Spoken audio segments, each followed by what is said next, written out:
کرنی۔ اب ذرا اس ایک آیت کو سمجھیے، اللہ قرآن میں فرماتا ہے اے ایمان والو تمہارے لیے حلال نہیں کہ تم زبردستی عورتوں کے وارث بن جاؤ،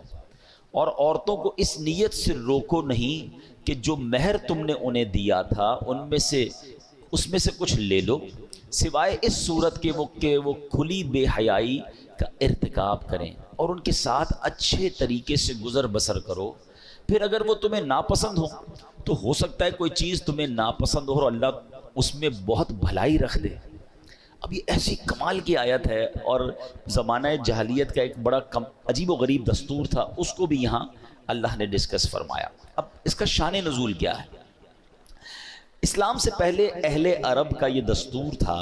کہ لوگ مال کی طرح اپنے رشتہ داروں کی بیویوں کے بھی وارث بن جاتے تھے، معاذ اللہ، یعنی عورتیں بھی ایک طرح سے مال کی طرح ہوتی تھی، یعنی کسی کا انتقال ہوتا تھا، اس کا مال بٹتا تھا نا، تو اس کی بیوی کے بھی کوئی نہ کوئی وارث بن جاتا، چاہتے تو بغیر ہی مہر کے اپنی زوجیت میں رکھتے، یعنی اپنی بیوی بنا لیتے،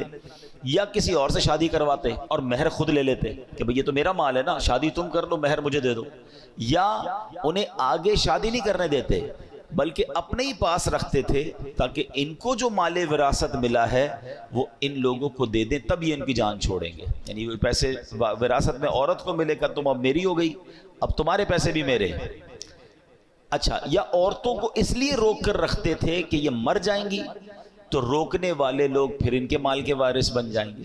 الغرض وہ عورتیں ان کے ہاتھ میں بالکل مجبور ہوتی تھیں، اپنے اختیار سے کچھ نہ کر سکتی تھیں۔ اس رسم کو مٹانے کے لیے یہ آیت نازل فرمائی۔ کتنا پیارا مذہب ہے ہمارا کہ اسلام سے پہلے عورتوں کا یہ حال تھا، پیر کی جوتی مال کی طرح ایک دوسرے کے بعد ٹرانسفر ہوتی رہتی تھی، کوئی عزت نہیں، کوئی تعظیم نہیں۔ اس آیت مبارکہ میں اللہ پاک نے اہل ایمان کو، بات کس سے کی اللہ نے؟ اے ایمان والو، اہل ایمان کو عورتوں سے متعلق متعدد بہت سارے آرڈرز عطا فرمائے، احکام عطا فرمائے، چنانچہ فرمائے کہ عورتوں کا زبردستی وارث بن جانا تمہارے لیے حلال نہیں۔ اچھا، یہاں کچھ مزید تھوڑا سا ہم جو یہ وراثت کا پرابلم آج کل چل رہا ہے کہ وارثوں کا مال لوگ ہڑپ کر جاتے ہیں، مال وراثت میں ہیرا پھیری، اپنے اسے ہڑپ کر جانا، حقداروں کو محروم کرنا، یہ زمانہ قدیم سے چلا آ رہا ہے۔ اسلام سے پہلے بھی لوگ جہالت میں یہ کام کرتے تھے، اور یہ سخت ظلم ہے۔ یاد رکھیے کہ جو جاہلیت عرب کے لوگ تھے بچوں اور عورتوں کو وراثت سے محروم کر دیتے، کہتے بچوں اور عورتوں کی وراثت نہیں ہوتی، ان میں جو زیادہ طاقتور ہوتا، زیادہ اثر والا ہوتا تھا، وہ جناب بغیر کسی تعامل کے، بغیر کسی ہیزیٹیشن کے وہ سارا مال سمیٹ لیتا تھا، مرنے والے کا میراث پر قبضہ کر لیتا، کمزوروں کا حصہ چھین لیتا۔ اور ہمارے یہاں بھی برے صغیر میں بھی اسلام سے پہلے دیگر قوموں میں یہ معاملات تھے کہ عورتوں کو والدین کے مرنے کے بعد ان کی بیٹیوں کو اور بیویوں کو، عورتوں کو وراثت کا مال نہیں دیا جاتا تھا۔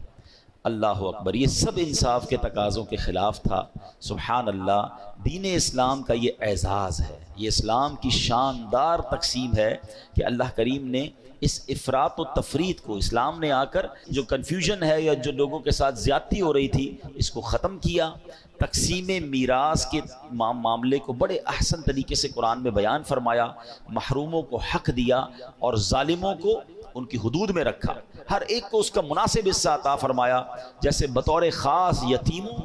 اور عورتوں کے لیے قرآن مجید نے خصوصی احکامات دیے، عورتوں اور بچوں کو وراثت کا حق نہ دینے کی رسم کو بالکل باطل قرار دیا۔ قرآن مجید نے مرد و عورت میں سے ہر ایک کو اس کے والدین سے دیگر رشتہ داروں کے مال وراثت میں حصہ اس کا قرار دیا گیا، یعنی مردوں کو بھی حصہ ملے گا،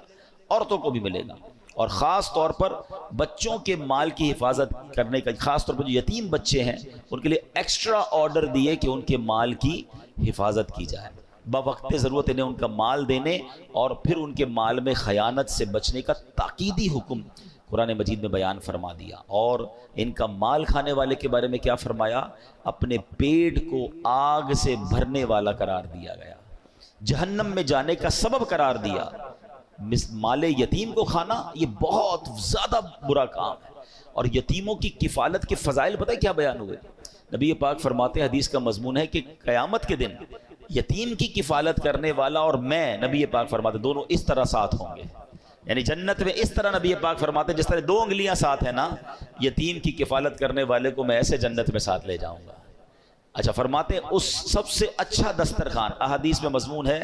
وہ دسترخوان ہے جس دسترخوان پہ کوئی یتیم بھی ہو، وہ گھر